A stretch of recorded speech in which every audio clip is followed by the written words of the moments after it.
श्री रामचंद्र जी की माता कौशल्या जी के दुख और सुख को समान जानकर श्री राम जी के गुण कहकर दूसरी रानियों को धैर्य बंधाया। कोई श्री राम जी की प्रशंसा अर्थात बड़प्पन की चर्चा कर रहे हैं तो कोई भरत जी के अच्छेपन की सराहना करते हैं। तब अत्रि जी ने भरत जी से कहा, इस पर्वत के समीप ही एक सुंदर कुआं है। इस पवित्र अनुपम और अमृत जैसे तीर्थ जल को उसी में स्थापित कर दीजिए।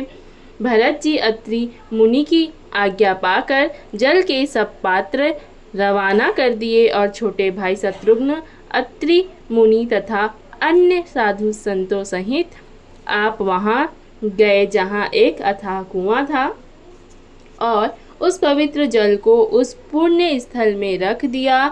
तब अत्रि ऋषि ने प्रेम से आनंदित होकर ऐसा कहा, हे तात, यह अनादि सिद्ध स्थल है। कालक्रम से यह लोप हो गया था, इसलिए किसी को इसका पता नहीं था। तब भरत जी के सेवकों ने उस जलयुक्त स्थान को देखा और उसे सुंदर तीर्थों के जल के लिए एक खास कुआं बना दिया।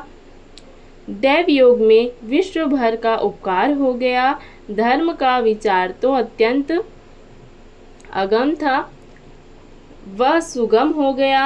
अब इसको लोग भरत कूप कहेंगे। तीर्थों के जल के संयोग से तो यह अत्यंत ही पवित्र हो गया। इसमें प्रेम पूर्वक नियम से स्नान करने पर प्राणी मन वचन और कर्म से निर्मल हो जाएंगे।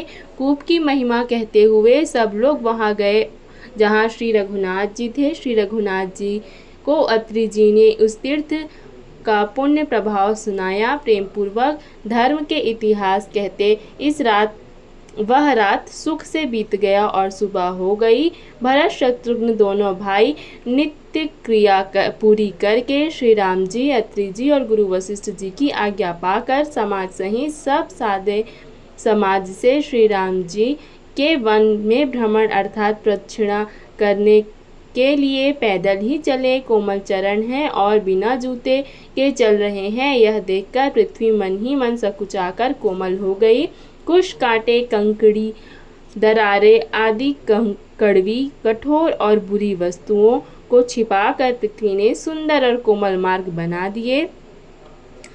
सुखों को साथ लिए शीतल मंद सुगंध हवा चलने लगी। रास्ते में देवता फूल बरसाकर बादल छाया करके वृक्ष फूल फल कर तृण अपनी कोमलता से मृग देखकर और पक्षी सुंदर वाणी बोलकर सभी भरत जी को श्री रामचंद्र जी के प्यारे जानकर उनकी सेवा करने लगे।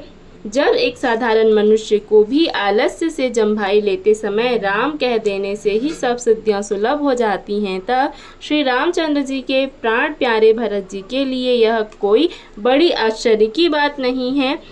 इस प्रकार भरत जी वन में फिर रहे हैं। उनके नियम और प्रेम को देखकर मुनि भी सकुचा जाते हैं। पवित्र जल के स्थान, पृथ्वी के पृथक पृथक भाग, पक्षी, पशु, वृक्ष, तृण, पर्वत, वन और बगीचे सभी विशेष रूप से सुंदर, विचित्र, पवित्र और दिव्य देखकर भरत जी पूछते हैं।